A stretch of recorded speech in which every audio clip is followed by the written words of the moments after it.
Price Lord. நம்ம ஜெபிக்கலாம். உமோடு செலவிடும் ஒவ்வொரு நிமிடமும் வீணாக போகாதையா, என்னை பலவானாய் மாற்றுமையா. உமோடு செலவிடும் ஒவ்வொரு நிமிடமும் வீணாக போகாதையா, என்னை பலவானாய் மாற்றுமையா.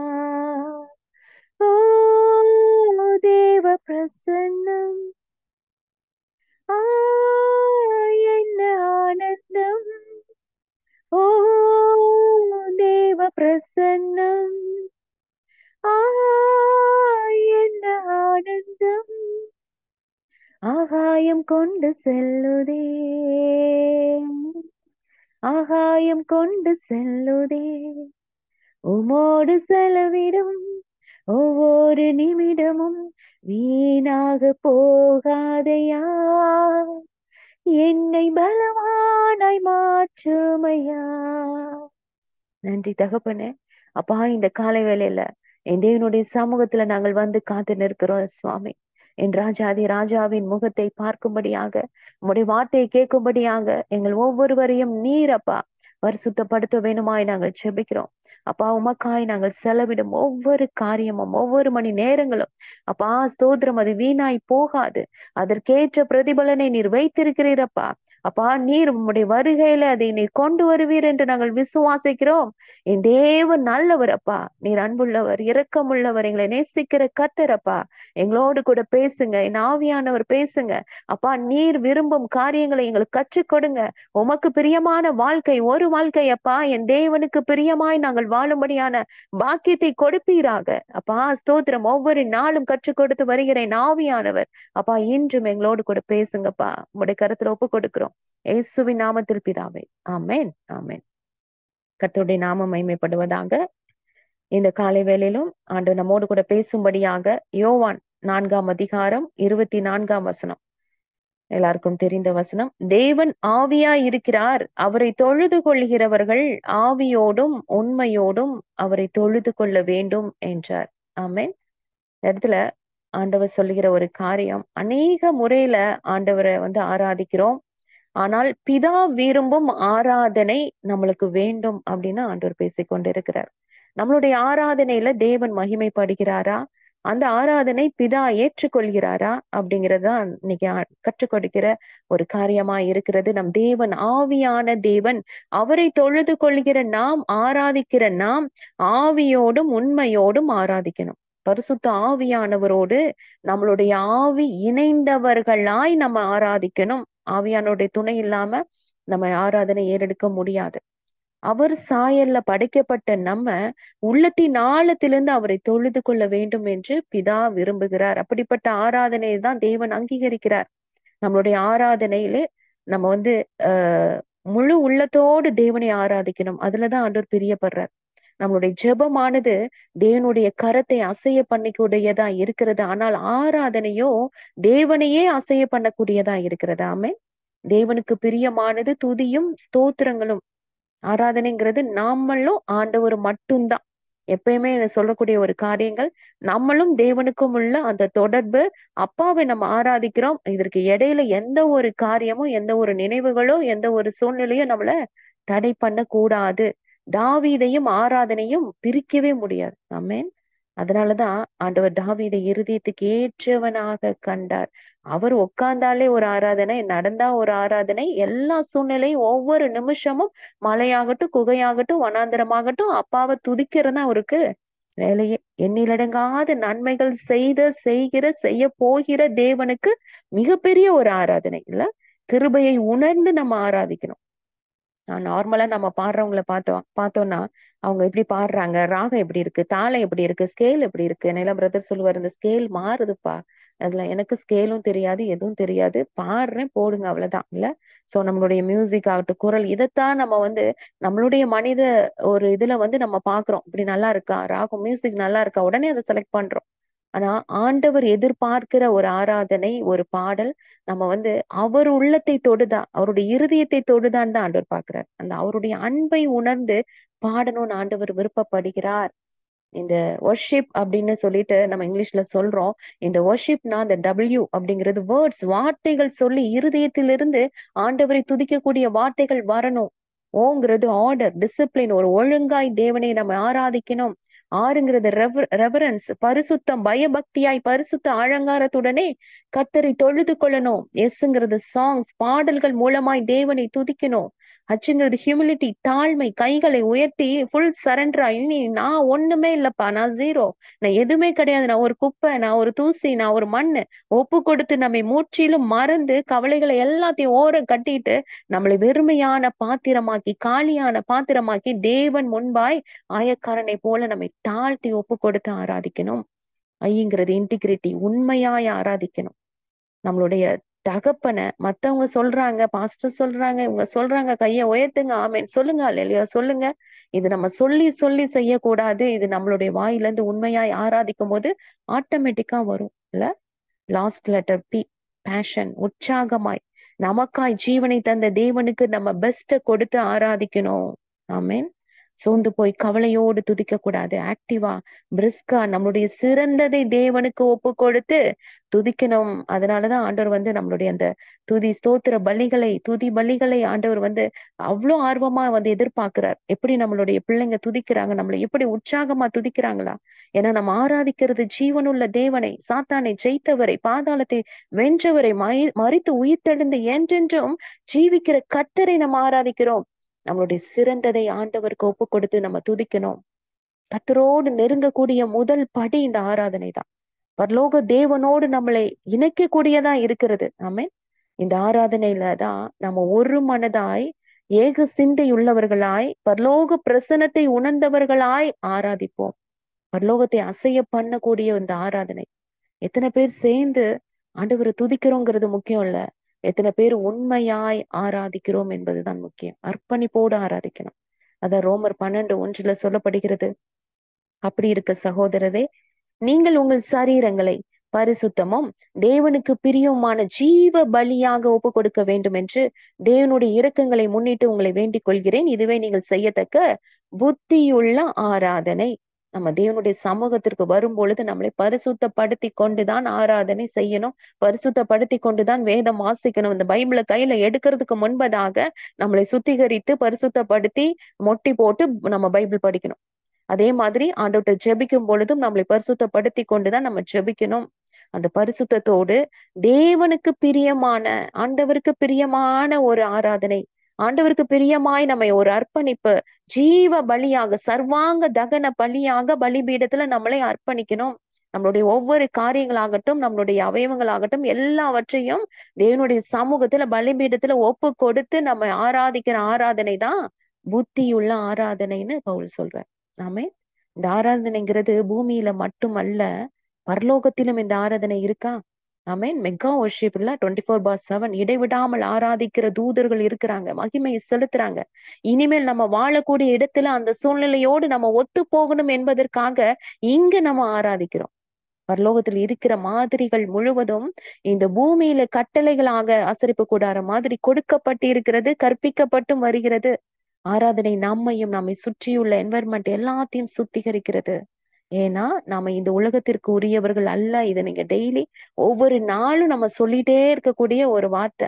நான் இந்த உலகத்துக்கு உரியவள் அல்ல, இங்கேயே நான் வாழ போறவள் அல்ல, நிரந்தரமாய் இங்க குடியிருக்க போறவள் அல்ல, நான் பரலோகத்திற்குரியவள், நான் தேவனுக்குரியவள். நாம எல்லாரும் மறுரூபமாகி மணவாளன் இயேசுவை முகமுகமாய் தரிசிக்க போகிறவர்கள். நம்ம ஏசப்பாவை சதா காலமும் தொழுது கொள்கிற துதிக்கிற தூதர்களோடு சேர்ந்து நாமும் தேவாதி தேவனை பரலோகத்துல துதிக்க போறோம். பரிசுத்தமும் தேவனுக்கு பிரியமான ஜீவ பலியாய் நம்மை ஒப்பு கொடுத்து தேவனை ஆராதிக்க ஆராதிக்க நம்ம தேவனுக்குரியவர்களாய் மாற்றப்பட்டு பரலோக ஆராதனையில் ஒன்றாய் இணைந்து தேவனை மகிமைப்படுத்த தேவன் நம்மை ஆயத்தப்படுத்தி கொண்டிருக்கிறார். ஆமென். நம்மளுடைய ஆராதனை தேவனை பிரியப்படுத்தக்கூடியதா இருக்கணும். பிலிப்பியர் 3ஆம் அதிகாரம் 3ஆம் வசனத்துல எப்படி ஆராதிக்கணும்னு ஆண்டவர் சொல்றாரு. நீங்கள் ஏனெனில் மாம்சத்தின் மேல் நம்பிக்கையாய் இராமல் ஆவியினாலே தேவனுக்கு ஆராதனை செய்து, எச்சரிப்பாய் ஆண்டவர் சொல்லுகிற ஒரு வார்த்தை, ஆராதனையில கூட ஒரு எச்சரிப்பு. ஆவியினாலே தேவனுக்கு ஆராதனை செய்து, ஆவியானவர்கிட்ட சரண்டர் ஆயிடணும். ஃபுல்லா ஆண்டவரே நீங்க தான்ப்பா, நீங்க தான் என்னை வந்து நடத்தணும், நீங்க தான் என்னை ஆராதிக்க வைக்கணும், நீங்க தான் வேதம் படிக்க வைக்கணும், நீங்க தான் என்னை ஜெபிக்க வைக்கணும். ஆவியானவர் இல்லாம நம்மனால ஒண்ணுமே பண்ண முடியாது. நம்மளுடைய சுய பலத்துல ஒண்ணுமே நடக்காது. கிறிஸ்து இயேசுவுக்குள் மேன்மை பாராட்டுகிற நாமே விருத்த சேதனம் உள்ளவர்கள். ஆமென். மாம்சத்தின் மேல நம்மளோட சுய பலத்தின் மேலயோ மனிதர்கள் மேலயோ எந்த ஒரு காரியத்துல நம்ம நம்பிக்கை வைக்காதவர்களாய் ஆவியினாலே தேவனுக்கு ஆராதனை செய்யணும்னு ஆண்டவர் விரும்புகிறார். இதே லூக்கா 4 அதிகாரம் 8 வசனத்துல கர்த்தராகிய இயேசு கிறிஸ்துவை சொல்றாரு சாத்தானை பார்த்து, எனக்கு பின்னாக போ சாத்தானே, உன் தேவனாகிய கர்த்தரை பணிந்து கொண்டு அவர் ஒருவருக்கே ஆராதனை செய்வாயாக. இன்று அநேக இடத்துல அநேக முறைகள்ல அநேகருக்கு அநேக கல்லு மண்ணுக்கெல்லாம் வந்து ஆராதனை செய்து கொண்டிருக்கிறாங்க. ஆண்டவர் தெளிவா சொல்றாரு சாத்தானை பார்த்து, கர்த்தர் ஒருவருக்கே உன் தேவனை பணிந்து கொள், அவர் ஒருவருக்கே நீ ஆராதனை செய்யணும்னு எழுதி இருக்கிறதே. ஆமென். தேவன் ஒருவரே ஆராதனைக்குரியவர், அவரையே நம்ம ஆராதிக்கணும். தெரிந்து கொள்ளுதல்ங்கிறது ரொம்ப ரொம்ப முக்கியம். தேவனா உலகமா நம்ம நினைக்கிறோம், நம்ம கைகளை உயர்த்தி ஆண்டவரை ஆராதிக்கிறது ஒரு ஆராதனை. ஆமென். அது நிச்சயமாய் ஒரு ஆராதனை. அது மட்டும் இல்ல, நம்மளுடைய வாழ்க்கையில நம்மளுடைய வாழ்க்கை நடைமுறையில நம்ம தெரிந்து கொள்ளுதல் இருக்கு பாருங்களேன், இது ஒரு ஆராதனையா. ஆமென். நம்ம எதை செலக்ட் பண்றோம், உலகமா தேவனா, இல்ல பொருளா மெய்ப்பொருளா அப்படிங்கிறது ரொம்ப ரொம்ப முக்கியம். ஏன்னா சாத்தான் காண்பித்தது போல ஆண்டவர் ஆராதிக்க விடாதபடி உலக பொருள்கள், இச்சைகள், ஆசை, பணம் இது மேல ஒரு நாட்டத்தை இன்றைய மக்களுக்கு, கிறிஸ்தவ மக்களுக்கு அதிகமா கொடுத்துட்டான்ல. நம்ம எதை நோக்கி ஓடிக்கொண்டிருக்கிறோம்? ஒரு நிமிஷம் நம்மள யோசித்து பாருங்க. ஆண்டவருக்கு பிரியமானது, ஆண்டவருக்கு சித்தமானதை தேடி நம்ம மனசு ஓடுதா? இல்ல இந்த உலக காரியங்கள்ல நம்ம வந்து இவ்ளோ பணம் சம்பாதிக்கணும், சொத்து சம்பாதிக்கணும், வீடு வாங்கணும், இது பண்ணணும், கார் வாங்கணும். இத நோக்கி நம்மளுடைய மனசு ஓடுதா? நீங்க கேள்விப்பட்டிருக்கலாம். வந்து ஒரு நிமிஷம் ஒரு 20 மினிட்ஸ் இந்த வீடியோ பார்த்தா, இப்ப அப்படிலாம் வந்துருச்சாம். எனக்கு ரொம்ப ஷாக்கா இருந்தது. இந்த வீடியோ நீங்க பார்த்து முடிச்சீங்கன்னா, 20 நிமிஷம் வீடியோ பார்த்தீங்கன்னா, உங்களுக்கு இவ்வளோ அமௌண்ட். இப்ப எப்படிலாம் வந்துருச்சு தெரியுமா? எப்படிலாம் வந்து சாத்தான் வந்து தந்திரமாய் இந்த மாதிரி மீடியா மூலமா அநேகரை வஞ்சித்துக் கொண்டு இதுல என்னன்னா, கிறிஸ்தவ குடும்பங்களே உட்கார்ந்திருக்கு அந்த டைம்ல. எப்படி நம்ம இப்படி கேதர் ஆகி நம்ம ஆண்டவரை பிரைஸ் பண்ணி நம்ம ஆண்டவர் உடைய வார்த்தையை கேட்கறதுக்கு ஆர்வமா ஓடி வரோம். அவங்க என்ன பண்றாங்களா, அந்த டைம்ல எல்லாரும் கிளம்பி எல்லா போன் ஆன் பண்ணிட்டு 20 மினிட்ஸ் அதை பார்த்தா அந்த அமௌண்ட் அவங்களுக்கு ஆமா உடனே வந்துருமா. அதுக்காக குடும்பமாய் பார்த்து ஷேர் பண்றாங்க. இப்ப நீங்க அந்த ஃபெல்லோஷிப்க்கு வரணும் 5:30 மணிக்கு பிரேயர்னா, உங்களுக்கு 5:30 மணிக்கு அந்த வீடியோ நீங்க ஒரு 1/2 மணி நேரம் பார்த்தீங்கன்னா, நீங்க வந்து அ ரூ. 5,000 உங்களுக்கு பணம் தர்றோம்னா, நம்ம எத செலக்ட் பண்ணுவோம்? யோசித்து பாருங்க. ஞாயிற்றுக்கிழமை சபையில நம்ம ஆராதிக்கணும். ஞாயிற்றுக்கிழமை நீங்க வேலைக்கு வந்தீங்கன்னா, டபுள் சேலரி. நம்ம எத செலக்ட் பண்ணுவோம்? ஒரு வீடியோ கூட நான் அனுப்பிச்சிருந்தேன்னு நெனைக்கிறேன். இந்த பக்கம் கையில பணம், இந்த பக்கம் கடவுள்னு எழுதியிருக்கிற அந்த வார்த்தை காட்ன்னு. அத கொண்டு போய் ஒவ்வொருத்தரையும் காமிக்கிறாங்க. எல்லாம் பணத்த எடுத்துக்கிறாங்க. அடுத்து செல்போன் காமிக்கிறாங்க. செல்போன் எடுத்துக்கிறாங்க. அடுத்து லேப்டாப் காமிக்கிறேன். லேப்டாப் அதத்தான் எடுக்குறாங்க. கடவுள வேண்டாம், வேண்டாம். இந்த உலகத்துல இருக்கிற ஜனங்களுக்கு அதுதான். பணம், காசு, ஆசை, இச்சை இதுதான் வேணும். கடவுள் படைச்ச தேவன மறந்து போய் வாழ்கிற உலகமாய் போய் கொண்டிருக்கிறது. கடைசியில ஒரு பாப்பா மட்டும் வந்து அந்த கார்டுன்றத எடுத்து அத வாங்கி அந்த பேப்பர் அந்த கவர அப்படியே கைய நெஞ்சோட அணைச்சுட்டு போய் அவ தனியா உட்காருவா. அவள மட்டும் ஃபோக்கஸ் பண்ணுவாங்க. கிட்ட போய் பார்த்தா, அந்த கவருக்குள்ள இருந்து அவ எடுப்பா. இந்த இந்த கையில என்னென்ன குடுத்தாங்களோ அத்தனையும் அதுல எழுதியிருந்தது. ஃபோனு, பணம், அந்த குழந்தைக்கு பொம்மை எல்லாமே எழுதிருந்துச்சு. லைனா கொண்டு வந்து அந்த குழந்தை கையில குடுக்குறாங்க. இதுக்கு அர்த்தம் என்ன? முதலாவது நீ தேவனுடைய ராஜ்யத்தை நீ தேடினீனா, இவைகள் எல்லாம் உனக்கு கூட கொடுக்கப்படும். ஆனா எது கூட கொடுக்கப்படுறதோட அழிந்து போற உலக காரியத்துக்கு நம்ம ஓடிட்டு இருக்கிறோமே தவிர, கொடுக்கக்கூடிய கடவுள நம்ம மறந்து போய் சில நேரத்துல நம்மளும் அப்படிதான் இருக்கிறோம் இல்ல? அப்படிப்பட்டவர்களாய் நம்ம வாழக்கூடாது. உண்மையான ஆராதனைங்கிறது தெரிந்து கொள்ளுதலிலும் உண்டு. தேவனை நேசிக்கிறோம் அப்படின்னு நம்ம முதட்டளவுல நம்ம சொல்றோமே, இருதயத்திலிருந்து ஆண்டவருக்காய் நம்ம என்ன செய்கிறோம்? நம்ம பிரியமாய் நம்ம தேவனுக்காய் நம்ம தெரிந்து கொள்ளுதல்ல நம்ம உண்மையா இருக்கிறோமா? எதை நம்ம செலக்ட் பண்றவங்களா இருக்கிறோம்? தேவனுக்கு முக்கியத்துவம் கொடுக்கிறோமா? காலையில எழுந்து தேவனை ஆராதிக்கிறதுக்கு முக்கியத்துவம் கொடுக்கிறோமா? இல்ல தூக்கத்துக்கு முக்கியத்துவம் கொடுக்கிறோமா? எதற்கு நம்ம ஆண்டவரை தவிர எந்த காரியத்திற்கு முக்கியத்துவம் கொடுத்தாலும் அது விக்கிரகம்தான், தேவனுக்கு பிரியமில்லாத காரியம்தான். ஆமென். அமெரிக்காவுல சின்ன பிள்ளைங்கள எப்படி வளர்றாங்கன்ற பாக்குறதுக்காக டெஸ்ட் பண்ணுவாங்களாம். இது கேள்விப்பட்டிருப்பீங்க. முன்னாடி பணம் வச்சிருப்பாங்க. அடுத்து வந்து ஆஹ் இது பைபிள் வச்சிருப்பாங்க, இந்த பக்கம் மது பாட்டில் இருக்குமா.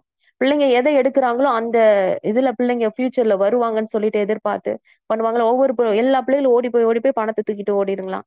மது பாட்டில தூக்கிட்டு போயிடுவாங்க. யாரும் அந்த பைபிளை எடுக்கல. ஒரு குட்டி பையன் மட்டும் வேகமா வந்து என்ன பண்ணிருக்கான், பைபிள் எடுத்துட்டான். எல்லாரும் சந்தோஷம், பரவாயில்ல இவன் பெரிய பிரீச்சரா வந்துருவான், ஆண்டருக்காக ஊழியம் பண்ணுவான் போல இருக்கு அப்படின்னு சொல்லிட்டு பார்த்துட்டே இருக்காங்களாம். அவன் எடுத்து கையில இடுக்குல வச்சுட்டு பைபிளை அந்த பணத்தை எடுத்து பாக்கெட்ல போட்டுட்டு அந்த மது பாட்டில எடுத்துட்டு ஓடிட்டான். எவ்வளவு கிளவர் பாருங்களேன். இன்றைய உலகத்துல வாலிப பிள்ளைகளும் சரி, எவ்வளவு பெரிய ஆட்களா இருந்தாலும் சரி, ஆண்டவரை அறிந்து கொண்டவங்களும் சரி, எல்லாமே வேணும். அப்படிதான் நினைக்கிறாங்கல்ல. உலக ஆசையும் வேணும், ஆண்டவரும் வேணும். ஆண்டவரை விட மாட்டேன்ப்பா. அவரும் என்னைய வந்து மீட்டு கொண்டார், அவர் என்னை ரசித்து இருக்கிறார், அவர் என்னை உருவாக்கி இருக்கிறார் இல்ல, அவர் எனக்கு குடும்பத்தை கொடுத்து வாழ வச்சிருக்கிறார். அந்த நன்றி எனக்கு உள்ளத்துல இருக்கு. ஆனாலும் எனக்கு இதுவும் வேணும் இல்ல, பணமும் வேணும், இந்த உலக ஆசைகளும் வேணும். நான் விட முடியாது. ஆண்டவருக்காக நான் எந்த ஒரு காரியத்தையும் நான் சாக்ரிஃபைஸ் பண்றதுக்கு நான் ரெடியாவே இல்லை. ஆண்டவர் மட்டும் போதுன்ற அந்த நினைப்பு யாருக்குமே இப்ப வரைக்கும் வரமாட்டேங்குது. சாத்தான் அப்படி ஒரு ஒரு அழுத்தத்தை கொடுத்து மனக்கண்களை குருடாக்கி வைத்திருக்கிறான். ஆண்டவர் சொல்றார், முதல்ல நீ ஆண்டவருடைய ராஜ்யத்தை தேடு மகளே. இதுதான் ஒரு ஆராதனை. ஆண்டவரை தேடுகிறதுல முக்கியத்துவம் கொடுப்பதுல, நம்ம செலக்ட் பண்ற காரியத்துல நம்ம உண்மையா இருக்கிறோமா, ஆண்டவருக்கு பிரியமாய் நம்ம செலக்ட் பண்றோமா, அதுதான் ஒரு உண்மையான ஒரு ஆராதனை. ரெண்டாவது, தானியேலை பார்த்து ராஜா சொல்ற ஒரு வார்த்தை, இந்த வார்த்தை எனக்கு ரொம்ப பிடிச்சது. இரவும் பகலும் தேவனை ஆராதிக்கிற நீ ஆராதிக்கிற தேவன். ஆமே.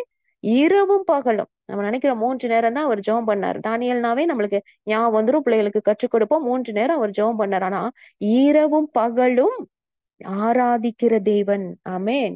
அப்படிப்பட்டதாய் தேவன் வந்து சொல்ற, டே அண்ட் நைட் நீ ஆராதிக்கிற. நீ வேலையில ஒரு குறையும் தானியேல கண்டுபிடிக்க முடியலையா. பெர்ஃபெக்ட்டா இருக்கிறது ஒரு ஆராதனை. திரும்பவும் நான் சொல்றேன், கைகளை உயர்த்தி ஆண்டவர் சமூகத்துல உட்கார்ந்து ஆராதிக்கிறது மட்டும் ஆராதனை அல்ல, நம்ம தெரிந்து கொள்ளுதலும் ஆராதனை தான். அதே மாதிரி நம்ம வேலையில, நம்ம ஆண்டவர் கொடுத்த வேலைகள்ல உண்மையா இருப்பதும் ஒரு ஆராதனை. தேவன் கொடுத்திருக்கிற வேலையில, குடும்பத்துல, நம்ம சபையில நம்ம உண்மை உள்ளவர்களாய் பொறுப்புள்ளவர்களாய் இருப்பதே ஆராதனை. ஒரு காரியம் நம்மளுக்கு ஒரு பொறுப்பாய் கொடுத்திருக்கிறார்கள் என்றால், அது வேலையாகட்டும், மினிஸ்ட்ரி ஆகட்டும், நம்மளுடைய குடும்பமாகட்டும், எந்த ஒரு காரியத்திலே நம்ம உண்மை உள்ளவர்களாய் இருப்பது ஒரு ஆராதனை தான். ஆமேன். அது பெர்ஃபெக்டாய் செய்து முடிப்பது ஒரு ஆராதனை. சரியான நேரத்திற்கு டியூட்டிக்கு போறதும் ஒரு ஆராதனை தான். வேலையில உண்மையா இருப்பது ஆராதனை தான் இல்ல. நம்முடைய வாழ்க்கையே ஒரு ஆராதனை. இங்க ஆராதிக்கும் பொழுது அவர் நம்மோடு இருக்கிறார். அங்க பரலோகத்துல ஆராதனையில அவரோடு நாம். ஆமேன். அடுத்ததா, கைகளை உயர்த்தி ஆராதிப்பது மட்டும் ஆராதனை அல்ல, கை நீட்டி அவருக்காய் செய்யும் காரியங்களும் ஒரு ஆராதனை. ஒரு குறிப்பிட்ட நேரம் மட்டும் நம்ம ஆண்டவரை துதிக்கிறோம், ஆராதிக்கிறோம். இப்ப இந்த பிரேயர் முடிச்ச உடனே நம்ம என்ன காரியங்கள் செய்ய போறோம் யோசிச்சு பாருங்க. நம்ம செய்கிற ஒவ்வொரு காரியமும் தேவனுக்கு ஆராதனை கொண்டு வரக்கூடிய ஆராதிப்பதா இருக்கணும்.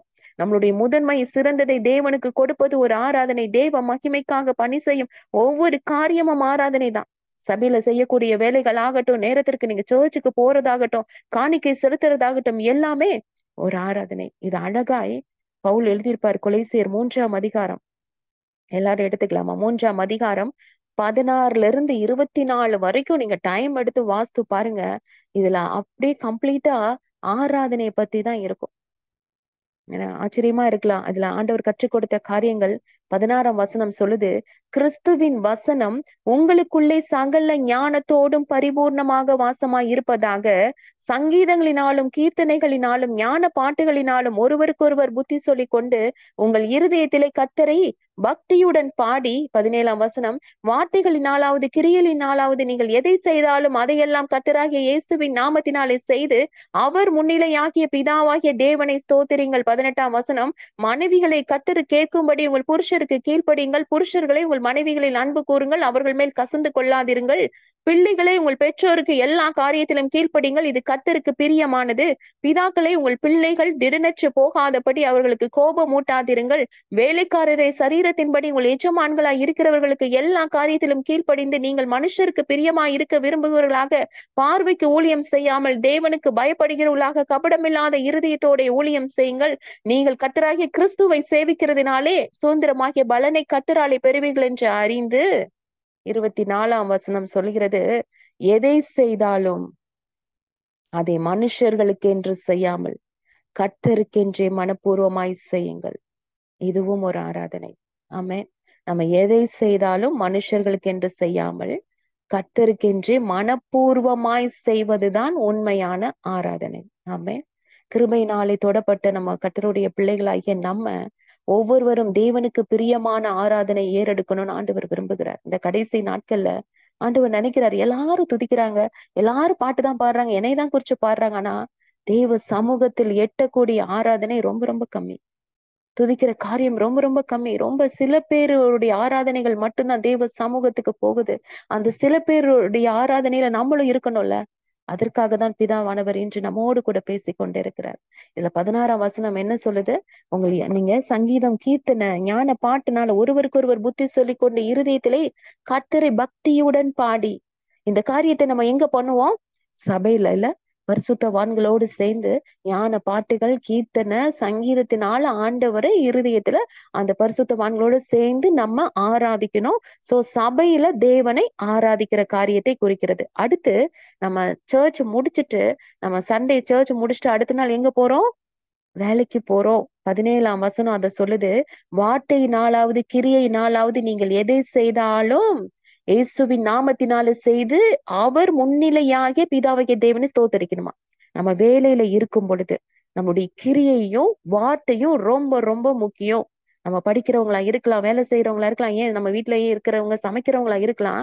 ஆண்டவரை உண்மையாய் ஸ்தோத்தரித்து கொண்டே இருக்கணும். போகும்போதும் வரும்போதும், பைக்ல போகும்போது, கார்ல போகும்போதும் ஆண்டவரை நம்ம ஸ்தோத்தரிக்கிறோம். நம்ம சண்டே ஆண்டவரை துதிக்கிறோம். அடுத்த நாள் வேலையில கிரியையிலும் வார்த்தையிலும் நம்ம பேசுற ஒவ்வொரு வார்த்தையும் ஆராதனையா வரணும்.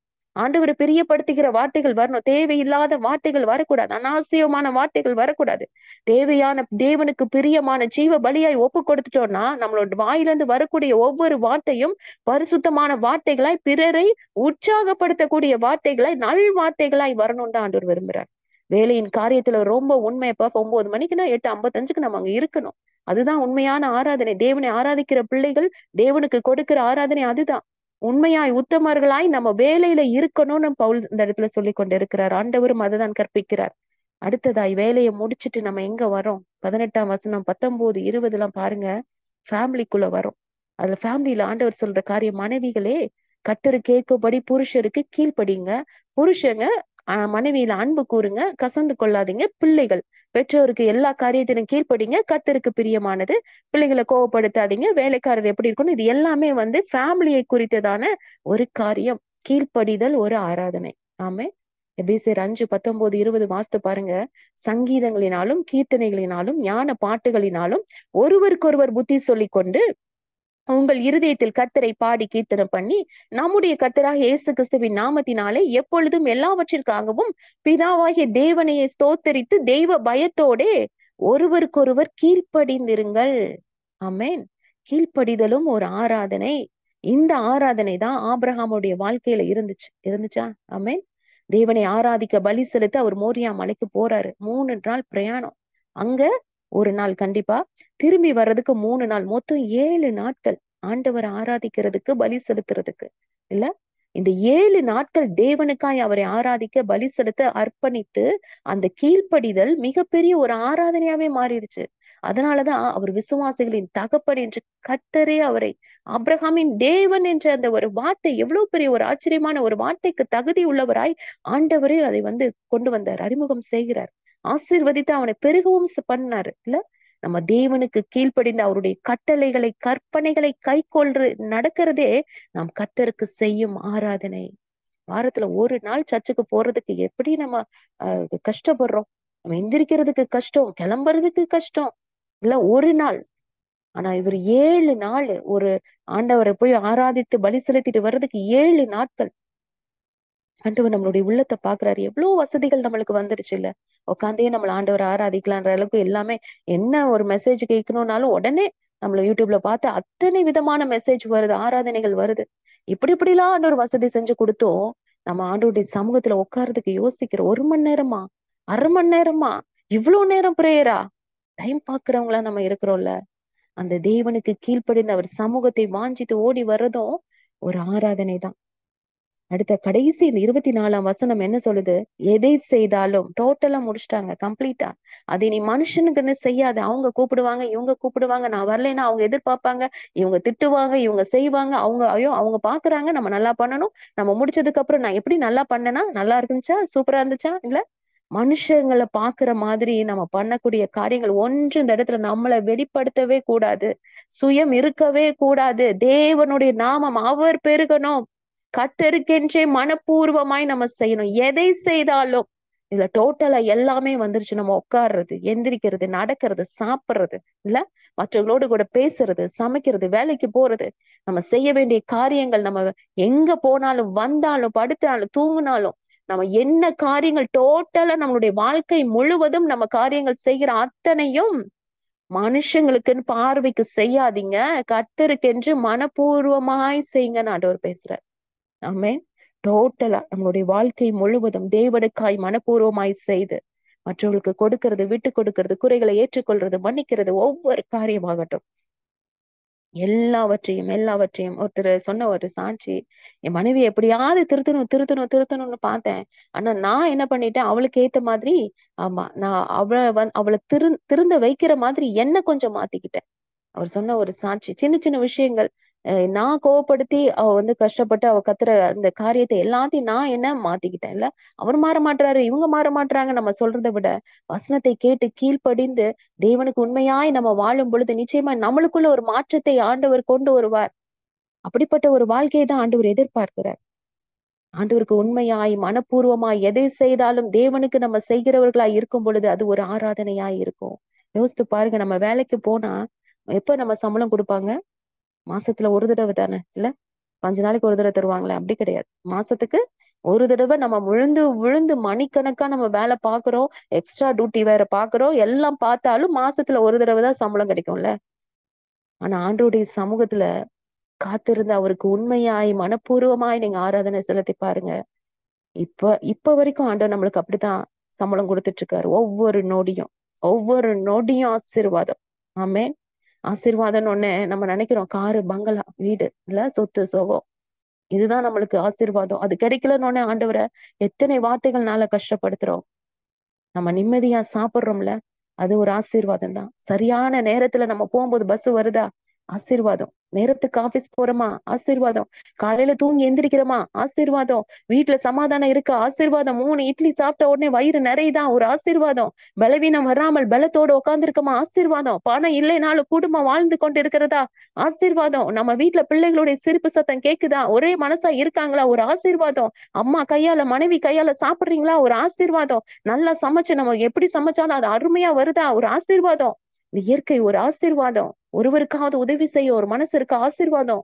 ஆவிக்குரிய நல்ல நண்பர்கள் கிடைச்சிருக்காங்களா, ஆசீர்வாதம். இந்த ஃபெல்லோஷிப் ஆண்டவருடைய ஆசீர்வாதம். சத்தியத்தை போதிக்கும் அநேக ஊழியர்கள் எழும்பி கொண்டிருக்காங்களா, ஆசீர்வாதம். மொத்தத்தில் ஆசீர்வாதத்தின் ஊற்றாகி நம்முடைய தேவன் நமக்கு கிடைச்சதே ஒரு ஆசீர்வாதம்.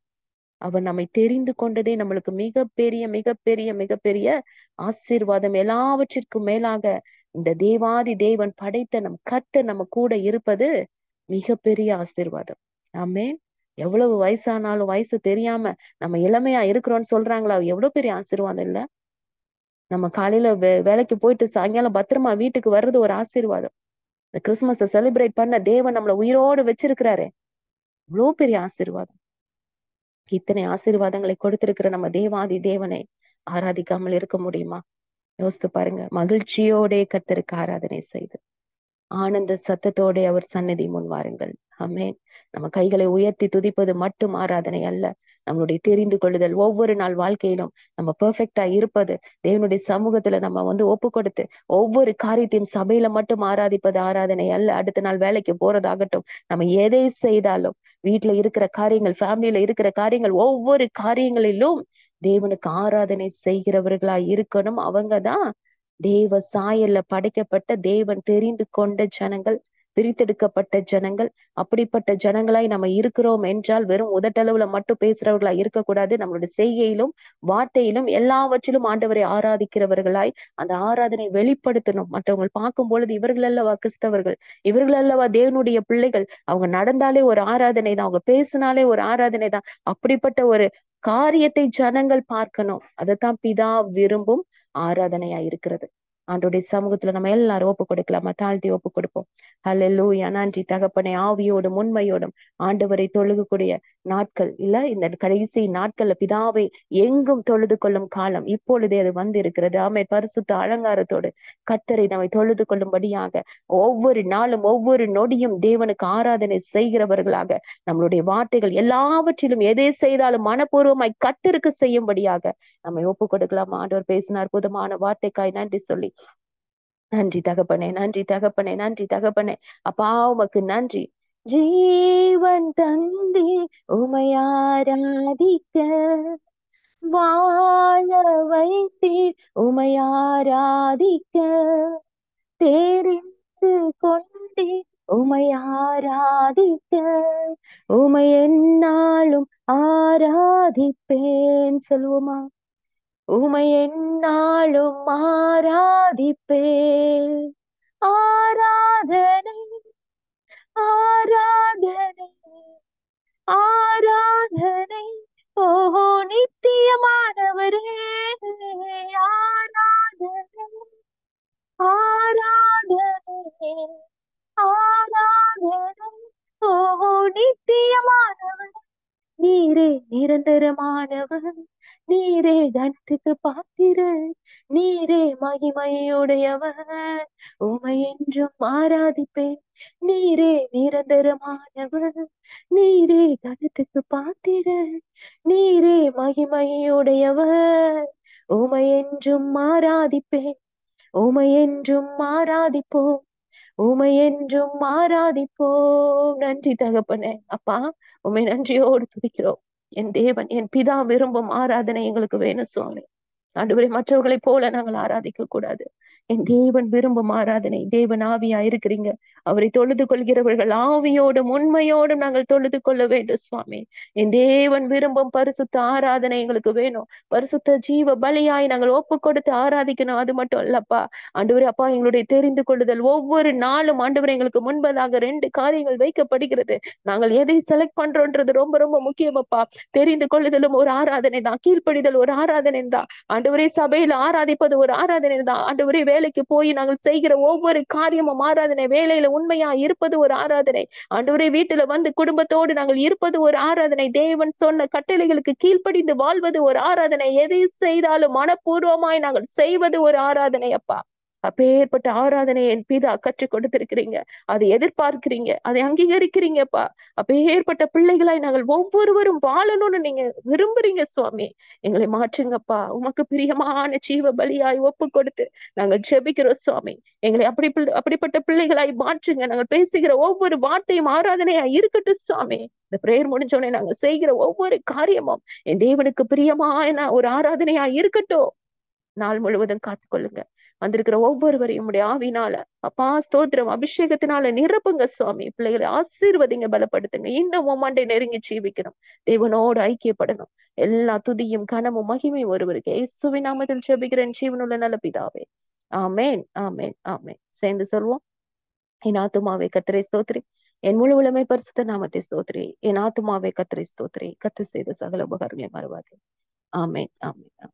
Praise Lord, sisters, praise Lord, brother.